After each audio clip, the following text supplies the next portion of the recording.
সেই সমাজত এক অশান্তি বিয়পাৰ এটা চেষ্টা এই স্থানীয় ৰাইজে মন্তব্য কৰিছে এটা কালী মন্দিৰৰ কাষত তিনিজন যুৱকে মোৰ পিছফালে আপোনালোকে দেখিছে এই তিনিজন যুৱকে নিষিদ্ধ মাংসৰ এটা টুপুলা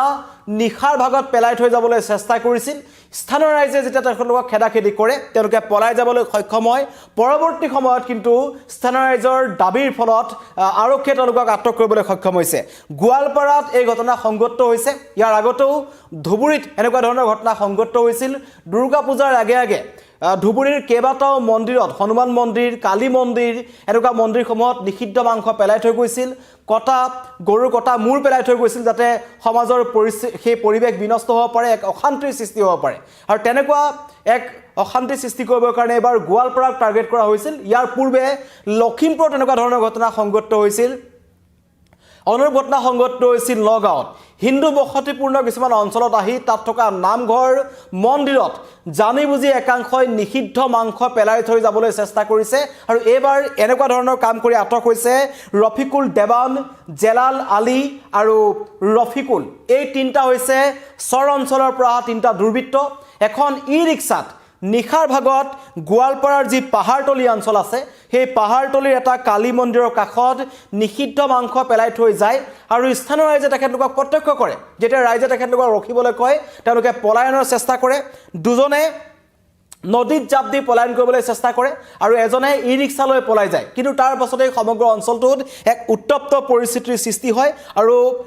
স্থানীয় ৰাইজে দাবী কৰে বজৰং দলসমূহ আছিল হিন্দু লোকসকল ওলাই আহে তেওঁলোকে এটা কথা দাবী কৰে যে কি কাৰণত জানি বুজি এটা ঐতিহাসিক কালী মন্দিৰৰ কাষত বা চৌহদত নিষিদ্ধ মাংস পেলাবলৈ এই তিনিজন যুৱক আহিছিল তাৰ আঁৰত কি আছে পৰিৱেশ বিনষ্ট কৰিবলৈ চেষ্টা কৰিছে সেই অঞ্চলটোত এক ভাতৃঘাতী সংঘৰ্ষ সৃষ্টি কৰিবলৈ চেষ্টা কৰিছে এক অপ্ৰীতিকৰ পৰিস্থিতিৰ সূচনা কৰিবলৈ তেওঁলোকে চেষ্টা কৰিছিল আৰু তেনে ঘটনা যাতে পুনৰাবৃত্তি নহয় তাৰ কাৰণে নিখাৰ ভাগতেই আৰক্ষীক এই তিনিটা অভিযুক্তক আটক কৰিবলৈ দাবী জনাইছিল আৰু আৰক্ষীও অতি তৎপৰতাৰে চৰ অঞ্চলত পুনৰবাৰ জনাইছো যে চৰ অঞ্চলত নদীৰ কাষৰ চৰ অঞ্চলত অভিযান চলাই এই তিনিটা ভাটিপাৰা নতুন বস্তিৰ ৰফিকুল দেৱান জেলাল আলী আৰু বলদমাৰী চৰ ৰফিকুলক আটক কৰিবলৈ সক্ষম হৈছে তিনিজন যুৱকক আৰক্ষীৰ জেৰা অব্যাহত আছে কাৰ পৰিচনাত তেওঁলোকে এই কাম কৰিবলৈ আহিছিল বা কিয় এই কাম কৰিবলৈ আহিছিল সেয়া এতিয়া ৰহস্যৰ আৱৰ্তত কাৰণ জানি বুজি এনেকুৱা নহয় যে তেওঁলোকে নদীখন পাৰ হৈ এখন ৰিক্সাত নিষিদ্ধ মাংসৰ দুটা ডাঙৰ টুপুলা তেওঁলোকে লৈ আহিছিল আৰু কালী মন্দিৰৰ সমীপত তেওঁলোকে পেলাই দিছিল যাতে তাক লৈ এক উত্তপ্ত পৰিস্থিতিৰ সৃষ্টি হয় তাক লৈ যাতে এক ভয়ংকৰ পৰিৱেশৰ সূচনা হয় আৰু তাৰ ফলত এই তিনিটা নাম পুনৰ জনাইছো ৰফিকুল দেৱান জেলাল আলী আৰু বদলমাৰী চৰৰ ৰফিকুল এই তিনিজন মিয়া যুৱক এওঁলোকে সমাজৰ এই পৰিৱেশ বিনষ্ট কৰিবৰ কাৰণে তেওঁলোকে চেষ্টা কৰি আহিছে মই পুনৰবাৰ জনাইছো ইয়াৰ আগতে ধুবুৰীত অনুৰূপ ঘটনা সংঘটিত হৈছিল ধুবুৰীত সান্ধ্য আইন জাৰি কৰিবলগীয়া পৰিস্থিতিৰ সৃষ্টি হৈছিল আৰু মুখ্যমন্ত্ৰীয়ে তেতিয়া কৈছিল যে এনেকুৱা ধৰণৰ ঘটনা যাতে পুনৰাবৃত্তি নহয় আৰক্ষী প্ৰশাসনক দাবী জনাইছিল বিভিন্ন চৰ অঞ্চলত অভিযান চলাই একাংশ সন্দেহযুক্ত নাগৰিকক তেওঁলোকে আটক কৰিছিল চৰ অঞ্চলৰ পৰা আৰু তাৰ পৰৱৰ্তী পৰ্যায়ত আমি লখিমপুৰত দেখিলোঁ নামঘৰৰ কাষত একাংশই নিষিদ্ধ মাংস পেলাই থৈ গৈছিল যাতে সেই সমাজখনত যাতে এক অশান্তিৰ সৃষ্টি হয় তাত যাতে এক ভাতৃঘাতী সংঘৰ্ষৰ সূচনা হয় এনেকুৱা কিছুমান মানুহে এনেকুৱা ধৰণৰ ঘটনা সংঘটিত কৰে আৰু এইবাৰ স্থান হৈছে গোৱালপাৰাৰ পাহাৰতলীৰ যিটো কালী মন্দিৰ আছে অতি এটা পুৰণি কালী মন্দিৰ সেই কালী মন্দিৰটোৰ কাষত তেওঁলোকে নিখাৰ ভাগত সেই গু মাংসখিনি পেলাবলৈ লৈ আহিছিল আৰু তেওঁলোকে পেলাই থৈও যায় কিন্তু স্থানীয় ৰাইজে তেওঁলোকক প্ৰত্যক্ষ কৰে নিখাৰ ভাগত যিসকল লোক আছিল তেওঁলোকক সুধিছিল যে তাত প্ৰকৃততে কি আছে কিন্তু সেই স্থানীয় ৰাইজক দেখা পাই দুজনে নদীত জঁপিয়াই পলায়ন কৰে এজনে ই ৰিক্সা লৈ পলায়ন কৰে তাৰপিছত যেতিয়া স্থানীয় ৰাইজে পলিথিনটো খুলি দেখে কলা পলিথিনত নিষিদ্ধ গু মাংস তেওঁলোকে প্ৰত্যক্ষ কৰে আৰু এয়া হৈছে বৰ্তমান আমাৰ অসমৰ পৰিস্থিতি একাংশ মিয়া লোকে জানি বুজি এনেকুৱা ধৰণৰ ঘটনা সংঘটিত কৰিবলৈ চেষ্টা কৰিছে আৰু তাৰ আটক হৈছে ভাটিপাৰ নতুন বস্তিৰ ৰফিকুল দেৱান জেলাল আলী আৰু বদলমাৰী চৰ ৰফিকুল এই তিনিজনে স্বীকাৰ কৰিছে তেওঁলোকে নিষিদ্ধ মাংস পেলাবলৈকে আহিছিল, উদ্দেশ্যপ্ৰণোদিতভাৱে পেলাবলৈ আহিছিল, কিন্তু কাৰোবাৰ পৰিচনাত আহিছিল নে নিজেই আহিছিল সেইবোৰ কিন্তু এতিয়ালৈকে কিন্তু পোহৰলৈ অহা নাই। মই পুনৰবাৰ জনাইছোঁ যিসকল আমাৰ লগত নতুনকৈ জড়িত হৈছে, এইবাৰ কালী মন্দিৰৰ কাষত পেলাই থৈ গ'ল নিষিদ্ধ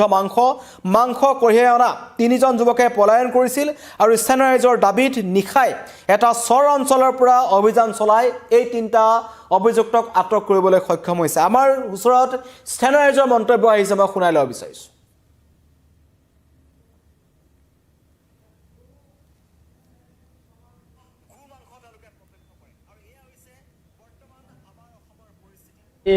যি ঘৃণনীয় এটা কাণ্ড,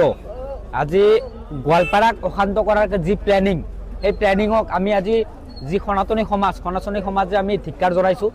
আজি আমি অলপ আগতে প্ৰশাসনৰ লগত কথা পাতিলোঁ, প্ৰশাসনে আমাক আশ্বাস দিছে যে তেওঁলোকে আজি ৰাতিৰ ভিতৰত যিসকলে এনেকুৱা কাণ্ড কৰিছে তেওঁলোকক মানে কৰায়ত্ব কৰিব আৰু তেওঁলোকক বিহিত শাস্তি প্ৰদান কৰিব। তো সেইকাৰণে আমি প্ৰশাসনৰ ওপৰত বিশ্বাস জনাই, কাৰণ সনাতন ব্যৱস্থা বা সনাতন সমাজৰ এটা ধাৰণা বা এটা বিশ্বাস আছে যে যি প্ৰশাসনে সমাজ ব্যৱস্থা কণ্ট্ৰল কৰে। তো আমি সমাজ ব্যৱস্থাৰ ওপৰত বা আমাৰ যি আৰক্ষী আছে আৰক্ষীৰ ওপৰত আমি বিশ্বাস জনাইছোঁ আৰু আমি অনুৰোধ জনাইছোঁ যে অতি সোনকালে ইয়াৰ ওপৰত বিহিত ব্যৱস্থা ল'ব লাগে। লগতে আজি গোৱালপাৰা বুলি নহয়, গোৱালপাৰা টাউন বুলি নহয়, গোৱালপাৰা লক্ষীপুৰ হওক, বিভিন্ন জেগাত হওক, আজি যিহেতু জেহাদী মৌলবাদীৰ চিন্তাধাৰা ব্যক্তিসকল আছে তেওঁলোকে আমাৰ এই গোৱালপাৰাটোক অশান্ত কৰাৰ কাৰণে তেওঁলোকে পুৰা প্ৰচেষ্টা কৰি আছে। তো এই মৌলবাদী চিন্তাধাৰা ব্যক্তিসকলৰ ওপৰত বিহিত ব্যৱস্থা ল'ব লাগে। মুখ্যমন্ত্ৰী মহোদয়ক অনুৰোধ জনাইছোঁ যে ইয়াৰ ওপৰত বিহিত ব্যৱস্থা লৈ ইয়াৰ ওপৰত কেনেকুৱা ধৰণৰ কাম কৰিলে আমি গোৱালপাৰা ছেফ হ'ম। আজি গোৱালপাৰা গোটেই বিনষ্ট হৈ গৈছে, আজি যিকোনো ছাইডত চাওক আপুনি গোটেই ছাইডত গোৱালপাৰা খুবেই বিনষ্ট হৈছে। তো ইয়াৰ ওপৰত বিহিত ব্যৱস্থা ল'ব লাগে। এনেকুৱা ঘটনাক আমি কেনেকৈ পৰাস্ত কৰিব পাৰিম ইয়াৰ ওপৰত প্লেনিং হ'ব লাগে, ইয়াৰ ওপৰত কাম হ'ব লাগে। মই আৰক্ষী অধীক্ষক মহোদয়ক অনুৰোধ জনাইছোঁ ইয়াৰ ওপৰত আজি ৰাতিৰ ভিতৰত ব্যৱস্থা লওক, নহ'লে আজি সনাতন সমাজ আজি ৰাস্তা পথত ওলাই আহিবলৈ বাধ্য হৈছে। কিয় বাধ্য হৈছে? আজি এই মাজনিশা এনেকৈ ৰাজপথত ওলাই আহিবৰ কাৰণে বাধ্য হৈছে। কিয় বাধ্য হৈছে? কাৰণ এনেকুৱা এটা ঘটনাই আজি সমাজক জোকাৰণি দিছে। তো আজি আমি গোৱালপাৰা নগৰত এনেকুৱা ঘটনাক কেতিয়াও গ্ৰহণ কৰিব নোৱাৰোঁ। ইয়াক আমি ধিক্কাৰ জনাইছোঁ, সনাতন সমাজে ধিক্কাৰ জনাইছে, সনাতন সমাজৰ লগত আজি যুৱ সমাজে ধিক্কাৰ জনাইছে। বাজে তেতিয়া তলত ৰিক্সাখন আহিলে, ৰিক্সাখন আহি পেলাই তাতে তিনিজন মানুহ আছিলে, ব্যক্তি আছিলে।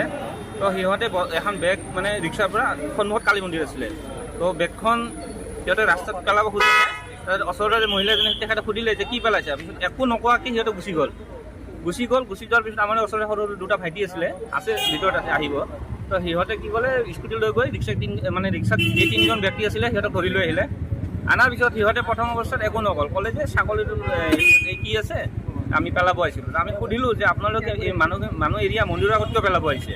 সিহঁতে একো উত্তৰ নিদিলে। দিয়াৰ পিছত ঠিক আছে আমি লৈ গৈ আছোঁ। আৰু তাৰে মাজতে আমাৰ ওচৰৰ লগৰে এজনে ক'লে